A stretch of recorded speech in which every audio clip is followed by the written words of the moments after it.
Մինչ մասնագետներն ու սիրող հնագետները փորձում են լուծել Արարատյան բրգաձև կառույցի հանելուկը, մինչ շարունակում ենք ականջալուր լինել մասնագիտական լռությանը, հնագիտական ու պատմության թեմային բոլորովին այլ մոտեցում ունեն ճանապարհաշինարարները։ Հյուսիս-հարավ մեգամայրուղու կառուցապատողները շատ խնամքով են վերաբերվում շինաշխատանքների ընթացքում պեղված, բացված հնագույն բնակատեղիներին ու հուշարձաններին։ Դժվար է թերագնահատել հյուսիս-հարավի նշանակությունը թե տնտեսական, թե ռազմավարական առումով, առավել ևս կարևոր է այս կառույցի որակական բաղադրիչը, վերահսկողությունն ու սպասարկումը։ Անցած կիրակի հայտարարված լուսաբանում ստուգայցերի շրջանակներում ժամի տեսախցիկի թիրախում է հայտնվել տրանսպորտի եւ կապի նախարարության գործունեությունը։ Ազնիվ Կարապետյանն է հետևել մայրուղու շինաշխատանքներին։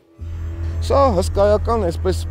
մոտ 4-5 հազարամյակ ապրած բնակատեղի է։ Ագարակ պատմամշակութային արգելոցի տարածքն է, շինությունն անցած տարի է պեղվել։ Հնագետը դժվարանում է պատասխանել, թե ինչ նպատակի է ծառայել, տարբեր դարերում մի քանի անգամ վերականգնվել է։ Սկզբից նա երևի թե տնտեսական նշանակություն է ունեցել, հետո ծիսական հավանաբար, որովհետև ի զարմանս մեզ թաղումները այ կատարված էին շինության մեջ, էլի։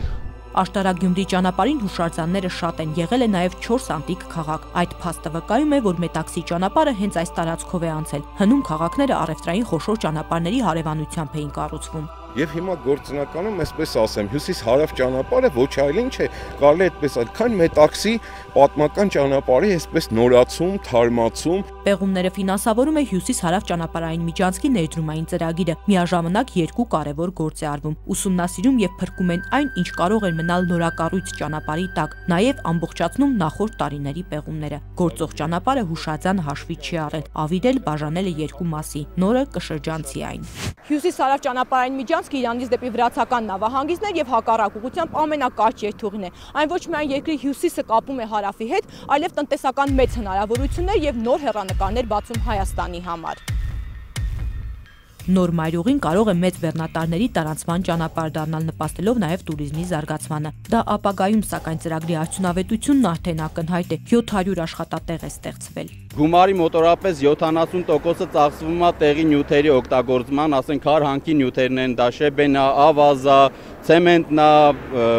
այդ ամեն ինչ մտնում է մեր տնտեսության մեջ։ Բետոնապատ ճանապարհները Հայաստանում են նորություն, ասֆալտապատի համեմատ երթևեկության համար ավելի փափուկ են, որակական առումով մի քանի անգամ դիմացկուն։ Նախագծային 50 տարի կյանք ունի բետոնացման ճանապարհը, նու մենք մի քիչ ավելի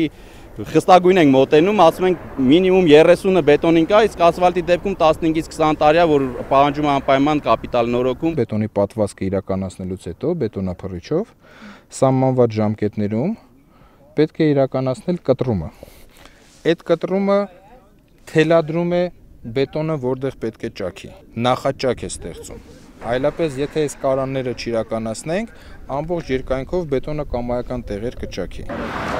Այստեղ ուշադիր կարող եք տեսնել։ Սա կտրվածքն է կարի, հա? Հետո տեսնում եք ճաքը։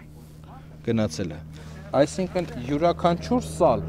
որպես առանձին սալ է աշխատում։ Այ ոչ թե ամբողջ կոնստրուկցիան իրար հետ, որտեղ ինքը ստատիկ եւ դինամիկ հարվածների է ենթարկվում։ Մեղրիից Բավրա 556 կիլոմետրանոց ճանապարհը շինարարության արդյունքում շուրջ 60 կիլոմետրով կկրճատվի։ Կբարձրանա նաեւ արագության ցուցանիշը 40-ից 60 կիլոմետր/ժ փոխարեն կսահմանվի 100-ից 110։ Եթե հիմա երկրի հյուսիսից հարավ հասնելու համար 9 ժամ է պահանջվում, ապագայում տարածքը կհաղթահարվի 6 ժամում։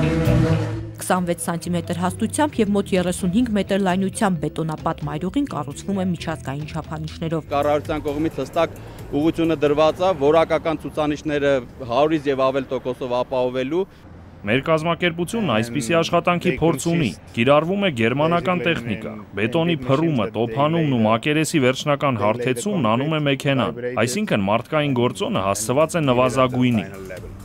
Երևան-Աշտարակ ճանապարհի աջակողմյան 31 կիլոմետրանոց հատվածն արդեն պատրաստ է, սակայն վերահսկող կազմակերպությունը որակի վերաբերյալ գնահատական դեռ չունի։ Այս պահին չեմ կարող որակի վերաբերյալ հստակ պատասխան տալ, բետոնի ամրության եւ մյուս հատկանիշների վերաբերյալ վերջնական թեստավորումը ավարտված չէ։ Արդյունքի մասին կխոսենք միայն լաբորատոր փորձաքննությունից հետո, բայց ինչպես տեսնում եք, տեսքը հուսադրող է։ Հուսանք, որ ամեն ինչ նորմալ կլինի։ Արտաշատում 1 կիլոմետրանոց հատվածում անհարթության խնդիր է եղել, սակայն կապալառուն այն վերացրել է։ Վերահսկող կազմակերպությունը հիմա այդ տարածքում թեստավորում է կատարում, պարզելու, արդյոք խնդիրը միայն անհարթությունն է, թե բետոնն է անորակ եղել։